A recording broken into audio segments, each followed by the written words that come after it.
السلام علیکم، کوئٹہ وائس کے ساتھ میں ہوں آپ کا میزبان سید علی شاہ۔ ناظرین، اہم خبر یہ ہے، ظاہر ہے آپ بھی منتظر تھے کہ بلوچستان میں پورٹ فولیوز کی تقسیم کے حوالے سے، وزارتوں کے قلمدان تقسیم کے حوالے سے یقیناً آپ کی بھی دلچسپی ہے، ہماری بھی دلچسپی ہے، وزراء کی تو بہت زیادہ دلچسپی ہے۔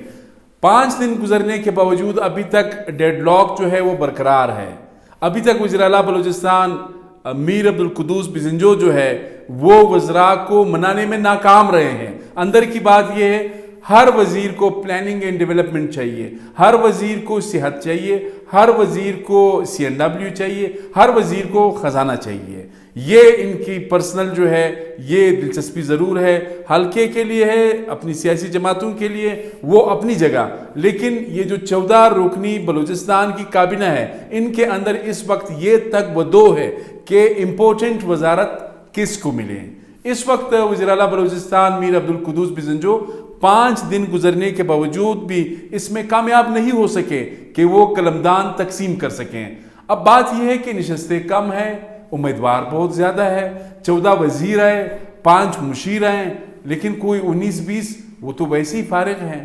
ان کا تعلق بھی حکمران جماعت بلوچستان عوامی پارٹی سے ہے، عوامی نیشنل پارٹی سے ہے، تحریک انصاف سے ہے، ہزارہ ڈیموکریٹک پارٹی سے ہے۔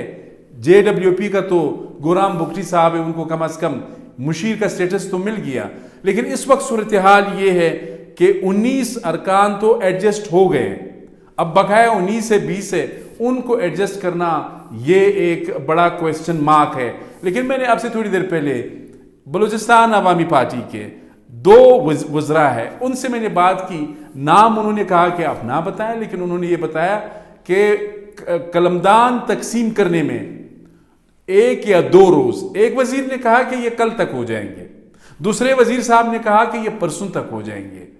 تو انہوں نے کہا کہ ڈیڈ لاک ضرور ہے اور کوئی اس میں اصولی معاملہ تو صاف بات ہے وہ نہیں ہے۔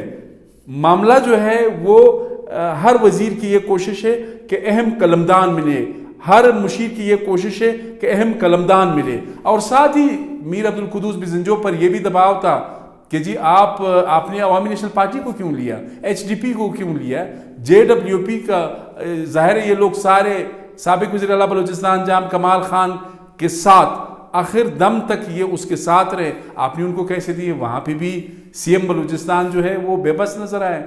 اب بات یہ ہے کہ جو زیادہ شور کر رہے ہیں، میری انفارمیشن یہ ہے کہ ان کو پارلیمنٹری سیکٹریز تعینات کیا جائے گا، اور یہ نوٹیفیکیشن بھی جاری کیا جائے گا کہ جی پارلیمنٹری سیکٹری یہ تعینات کر دیے گئے ہیں، ان کے اختیارات اور مرات یہ صوبائی وزیر کے برابر ہوں گے۔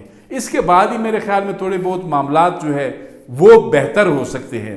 تو آپ کو یہ بتانا تھا کہ کل یا پرسوں، ابھی تک کسی، یہ آپ ہمیشہ پوچھتے رہتے ہیں کہ کس صاحب کو کون سا محکمہ مل رہا ہے، اس وقت بھائی جھگڑا جاری ہے، لیکن جو اہم محکمے ہیں جن کو ملنے کے امکانات ہیں وہ تھوڑا سا بتاؤں گا۔ ان میں سردار صالح بوتانی ہے، یہ جو محکمے میں نے لیے پہلے، جن محکموں کے نام لیے ان کو مل سکتا ہے، ظہور بلیدی ہے، سردار کتران ہے، اسد بلوچ ہے، یہ جو آپ کے نو منتخب جو نئے تعینات والے جو وزیر ہے یہ ان کو مل سکتے ہیں۔ باقی جو ہے ایڈجسٹ ہو جائیں گے، کچھ پارلیمنٹری سیکٹریز میں ایڈوائزرز تو پہلے ہی ہے، لیکن اس وقت صورتحال یہ ہے۔ تھوڑا سا آپ کو یہ اپڈیٹ کرنا تھا۔ اپنے میزبان سید علی شاہ کو اجازت دیجیے، اللہ حافظ۔